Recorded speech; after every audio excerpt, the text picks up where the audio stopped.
तो दोस्तों आज हम देखने वाले हैं गोकू के टॉप 10 मोस्ट पावरफुल ट्रांसफॉर्मेशंस। और ये ट्रांसफॉर्मेशंस कैनन के मुकाबले बहुत ही ज्यादा पावरफुल होने वाले हैं और हम इन फॉर्म्स को टॉप 10 से लेकर टॉप 1 तक रैंकिंग भी करेंगे। तो वीडियो में बहुत ही मजा आने वाला है। लेकिन आगे बढ़ने से पहले अगर आप इस चैनल पर न्यू आए तो प्लीज इस वीडियो को लाइक कर दीजिए एंड चैनल को सब्सक्राइब कर दीजिए। तो चलो विदाउट वेस्टिंग टाइम वीडियो शुरू करते हैं। तो बात करते हैं नंबर 10 से। नंबर 10 पर हमने रखा है एंजल गोकू को। जब गोकू सालों तक ट्रेनिंग करके विश को सरपास कर देता है और एंजल बन जाता है, ये एंजल बनने के बाद सभी गॉड ऑफ डिस्ट्रक्शंस को सरपास कर देता है, सभी एंजल्स को सरपास कर देता है। ये साउल को मैनिपुलेट कर सकता है, ये टाइम को मैनिपुलेट कर सकता है, ये चाहे तो यूनिवर्स को डिस्ट्रॉय करके वापस से रिक्रिएट कर सकता है। इसके अल्ट्रा इंस्टिंक्ट सभी एंजल के अल्ट्रा इंस्टिंक्ट से परफेक्ट है और ये इमॉर्टल बीइंग बन चुका है। तो बात करते हैं नंबर 9 की। नंबर 9 पर हमने रखा है ग्रैंड प्रिस्ट गोकू को। वेल ग्रैंड प्रिस्ट गोकू अभी पूरी तरीके से ग्रैंड प्रिस्ट नहीं बना है, उसको ग्रैंड प्रिस्ट ने ट्रेन किया है और ग्रैंड प्रिस्ट ने गोकू को इतना ट्रेन किया है कि गोकू ने सभी गॉड ऑफ डिस्ट्रक्शंस को सरपास कर दिया है, सभी एंजल्स को सरपास कर दिया है।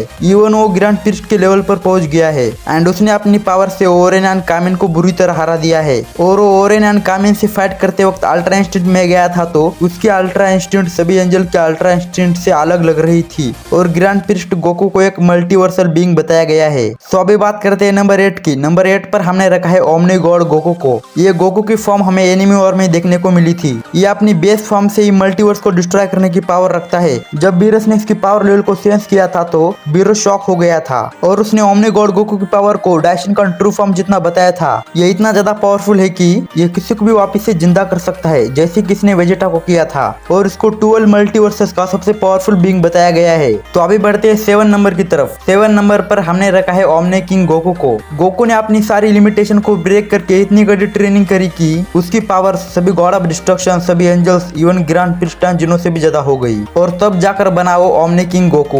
वो पूरी क्रिएशन पर रूल करता है। उसके पास ओमनी मैजिक है, वो टाइम मैनिपुलेशन कर सकता है, स्पेस मैनिपुलेशन कर सकता है, वो क्रिएशन को उसके हिसाब से चला सकता है एंड वो सभी मल्टीवर्सेस को डिस्ट्रॉय करके वापस से क्रिएट कर सकता है। इस फॉर्म में जाने के बाद गोकू एक ओमनीप्रेजेंट ओमनीसिएंट बीइंग बन जाता है। तो अभी बात करते हैं 6 नंबर की। 6 नंबर पर हमने रखा है सुपर सेंट 20,000 को। इस फॉर्म को अल्टरनेट टाइम लाइन का गोकू बताया गया है। ये इतना ज्यादा पावरफुल है कि इसने सुपर सेंट इन्फिनिटी के साथ हजारों सालों तक बैटल करी थी। बेसिकली सुपर सेंट 20,000 हेल में रहता है। हेल वो जगह है जहाँ डीमंस रहते हैं एंड सुपर सेंट 20,000 भी क्रिएशन को डिस्ट्रॉय करके वापस से रिक्रिएट कर सकता है। ये रियलिटी को बदल सकता है, ये टाइम एंड स्पेस को बदल सकता है, ये इंसेप्चुअल, कॉन्सेप्चुअल एंड इन्फॉर्मेशन मैनिपुलेशन कर सकता है, ये डायमेंशन ट्रैवल कर सकता है एंड सुपर सेंट 20,000 को एक ओमनीप्रेजेंट ओमनीसिएंट बीइंग बताया गया है। तो अभी बात करते हैं नंबर 5 की। नंबर 5 पर हमने रखा है सुपर सेंट इन्फिनिटी को एंड सुपर सेंट इन्फिनिटी भी हेल में रहता है। जैसे कि आपको मैंने बताया था, सुपर सेंट 20,000 और सुपर सेंट इन्फिनिटी के बीच में हजारों सालों तक बैटल चली थी, लेकिन इन दोनों में से कोई भी नहीं जीत रहा था, तो इसलिए इन दोनों के बीच में टाई हो जाता है और सुपर सेंट 20,000 को सुपर सेंट इन्फिनिटी के ऊपर रखने का एक ही रीजन है। सुपर सेंट इन्फिनिटी को कहीं ना कहीं सुपर सेंट 20,000 से ज्यादा पावरफुल बताया गया है। बाकी इन दोनों की पावर सिमिलर है और ये भी ओमनीप्रेजेंट ओमनीसिएंट बीइंग है। तो बात करते हैं नंबर 4 की। नंबर 4 पर हमने रखा है सुपर सेंट इन्फिनिटी रेनबो को। तो basically Goku and Vegeta black Goku के साथ फाइट कर रहे थे, तो उस फाइट में गोकू अपने सभी फॉर्म्स को एक साथ यूज करता है और सुपर सेंट रेनबो में चला जाता है, लेकिन वो अभी भी नहीं रुकता है और ऐसा करते करते वो super saint infinity rainbow form में ट्रांसफॉर्म हो जाता है और उसकी पावर्स इन्फिनाइट हो जाती है। ये इतना पावरफुल है कि इसके बेसिक अटैक से ही सभी मल्टीवर्स को डिस्ट्रॉय कर दिया था। ये लाइट को मैनिपुलेट कर सकता है, ये टाइम को मैनिपुलेट कर सकता है, स्पेस को मैनिपुलेट कर सकता है एंड कॉन्सेप्चुअल रियलिटी को मैनिपुलेट कर सकता है और ये अपने रेनबो फॉर्म में जाने के बाद एक प्योर ओमनीप्रेजेंट ओमनीसिएंट बीइंग बन जाता है। तो अभी बात करते हैं इस लिस्ट के टॉप 3 मोस्ट पावरफुल फॉर्म्स की। लेकिन अगर आपको वीडियो पसंद आ रहा है तो प्लीज इस वीडियो को लाइक कर दीजिए। तो अभी बात करते हैं नंबर 3 की। नंबर 3 पर हमने रखा है यूआई इन्फिनिटी गोकू को। ये फॉर्म हमें ट्रू फॉर्म डाइशिनकन के अगेंस्ट देखने को मिली थी। जब डाइशिनकन सभी जी फाइटर्स को मार देता है तो गोकू अपनी सारी लिमिटेशंस को ब्रेक करके यूआई इन्फिनिटी फॉर्म में ट्रांसफॉर्म हो जाता है और ट्रू फॉर्म डाइशिनकन को अपने 10% पावर से ही हरा देता है।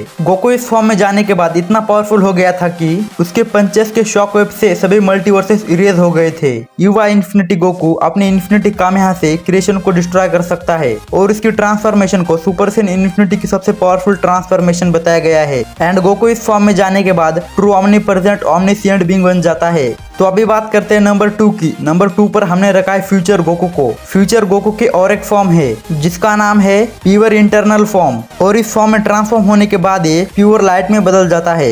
इस फॉर्म में जाने के बाद इसको एक ट्रू ओमनीप्रेजेंट ओमनीसिएंट बीइंग बताया गया है, एंड यही है जो नए ओमनीपोटेंट बीइंग्स को क्रिएट करता है, उनको इरेज करता है, एंजल को क्रिएट करता है, प्योर साउल को क्रिएट करता है, एंड यही है जो इस पूरे एंटायर ओमनीवर्स पर रूल करता है। एंड फ्यूचर गोकू ही था जिसने नॉन कैनन के सबसे पावरफुल गॉड्स को सिर्फ 50% पावर से सरपास कर दिया था, एंड इसीलिए इसको नंबर 2 पर रखा गया है। सो अभी बात करते हैं लिस्ट के नंबर 1 मोस्ट पावरफुल ट्रांसफॉर्मेशन की, जो कि है ड्रिप गोकू। ड्रिप गोकू ने सभी यूनिवर्सेस के सुप्रीम गॉड्स को मार दिया था, जैसे कि द राइटर को, द क्रिएटर को, वन एबॉल को, टोरी बॉट को सिर्फ 1% पावर में ही डिफीट कर दिया था। ड्रिप गोकू अपने थॉट्स को रियलिटी में लाने की पावर रखता है। ड्रिप गोकू अब तक की सबसे पावरफुल ट्रांसफॉर्मेशन है, मास्टर ड्रिप अल्ट्रा इंस्टेंट, और इस फॉर्म में वो अभी तक गया ही नहीं, क्योंकि इसके ड्रिप अल्ट्रा इंस्टेंट ने ही सभी गॉड्स को डिफीट कर दिया था, और ये गोकू के अब तक की नॉन कैनन में सबसे पावरफुल ट्रांसफॉर्मेशन है, तो इसलिए हमने इसको नंबर 1 पर रखा है। सो ये थे गोकू के top 10 most powerful non canon transformations. वैसे सभी ट्रांसफॉर्मेशंस मेरे पर्सनल ओपिनियन पर बेस्ड थे, आपको क्या लगता है कमेंट बॉक्स में बताइए। अगर आपको वीडियो पसंद आए तो प्लीज इस वीडियो को लाइक कर दीजिए एंड चैनल को सब्सक्राइब कर दीजिए। तो मिलता हूं आपसे नेक्स्ट वीडियो में, तब तक के लिए well then take care, bye bye.